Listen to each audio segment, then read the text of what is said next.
Okay, we've got an interesting one on the bench today. This is a Pro's second instrument. It is a Martin Dreadnought. The serial number is 877486. It is a DC16 GTE Dreadnought. Lovely guitar. That will put it to 2001 to 2002 if memory serves me correctly. It's got a few little play problems. We have a big old crack in the top here. You can see lying down there. That's been there for a long time. You can see the oxidation, discoloration and a bit of offset. This whole top is beginning to rise up. Right down there, so the glue's gone on there and the whole thing's going to need re-gluing. On the back of it, it's lost all of its binding, so that needs redoing. Usual amount of play wear, scratches, dings, all the rest of it that you'd expect with any professional instrument that's being gigged all the time. We need to give it a good old going over, re-glue all these bits, clean it up, get it looking nice again.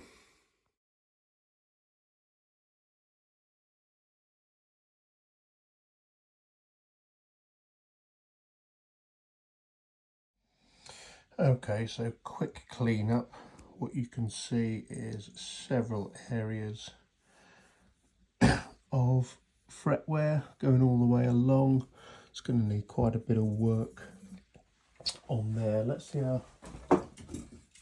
how deep these frets are. Well, that was bloody easy. The binding has just come off in one go, no splits, no cracks. It's just doing its thing. So we can save that and reuse it and make sure the original binding goes on. Now we can really get into that crack. It looks like it's actually separated the purfling as well, so I think we can probably get some glue in there. It actually looks remarkably clean considering that that's old, so that's not going to need much in the way of cleaning at all. That's good. I'll give that a little clean up, try and get all those sides, they marry down really nicely, so that's going to be a pretty straightforward job in fairness.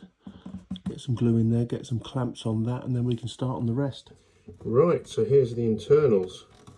Now that split behind those wires is through the purfling, all the way through that block. That lateral tone bar's got a crack in it. That's quite nasty.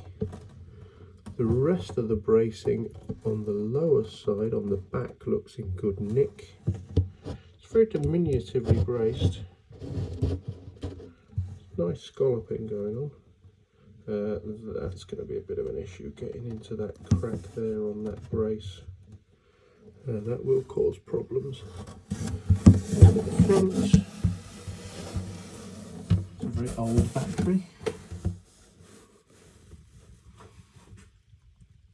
Ew, that's obviously a previous crack that I showed you there, the glue through there. Good job in fairness. Now that little sign tells me that's probably some form of bolt on the neck. Underneath the logo is going to be a screw. The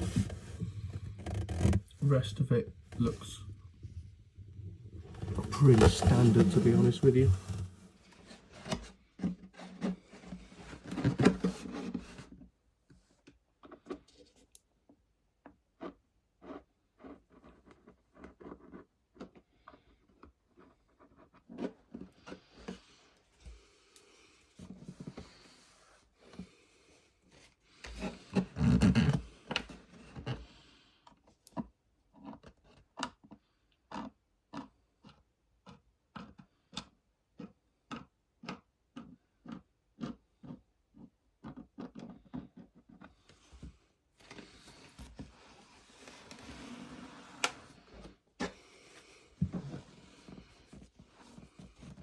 So a slightly dampened cloth will allow that. I'm going to try and pump that into the gap.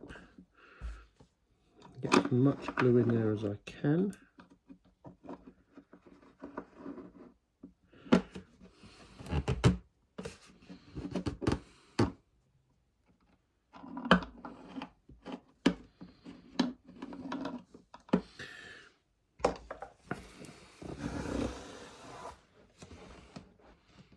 And that's producing a good amount of spooge out there. If it was on the top, you can pump it through, but we're not quite at that stage yet because this is a nasty little crack, but that's getting plenty of glue in there. So I just want to kind of massage that into position, make sure that as much of that glue can go in there as I can. Be interesting to have a little look on the inside. Good thing is, with some watered down Titebond, you got plenty of open time, which is exactly what we need right now.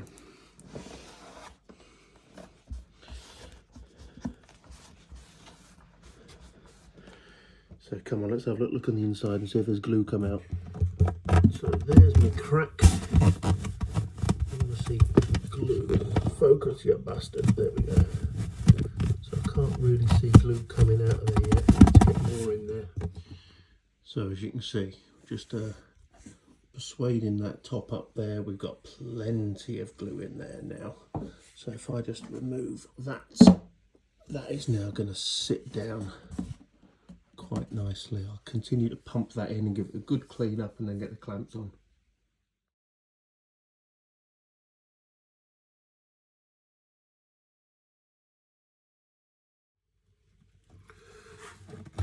And there we go.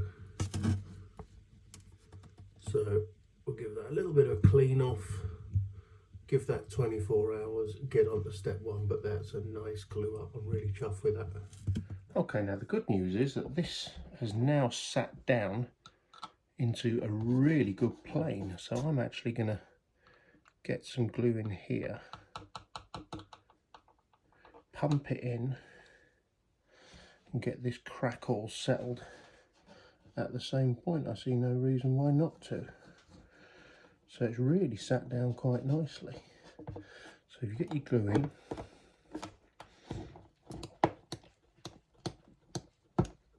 you can hear me pumping glue in.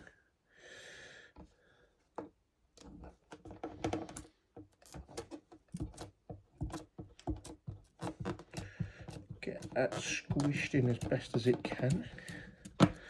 Get it penetrating in.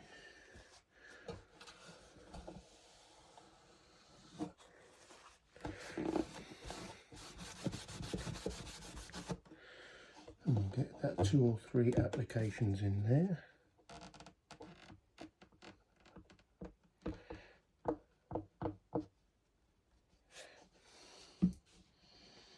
Really squish that glue into the crack.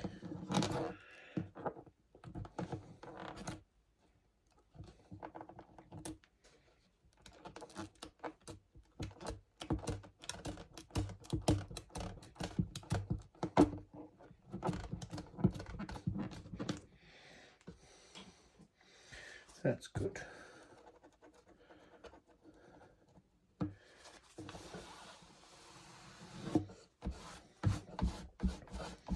And then we'll get some clamps either onto here. So I'm going to put a plexiglass bit on the top there, one underneath, and clamp that down. Where's my other bloody one gone? I've lost it. Oh no, it's inside.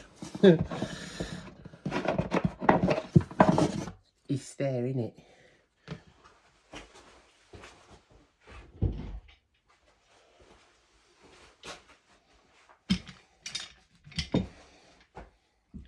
So I need a couple of little blocks of mahogany to make sure it's away from the... And there, that's clamped down with some plexiglass to keep it flat. Magnets either side of it. Same little arrangement in under the underside. So now we leave this for a day or two and away we go.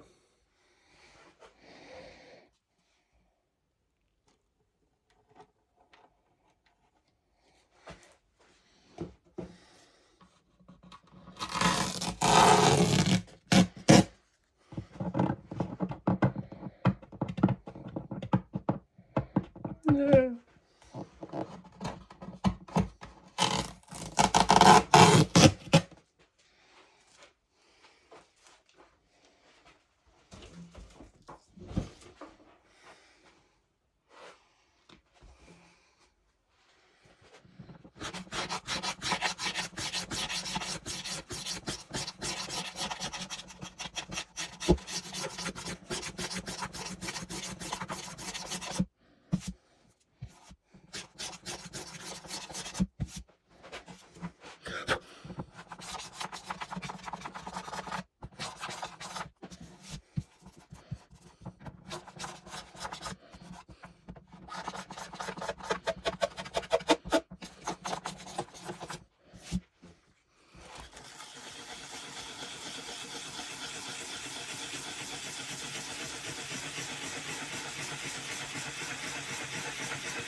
So now that's got some covering on it, it's nice and flat, and it's kind of just as fucked up as the rest of the finish.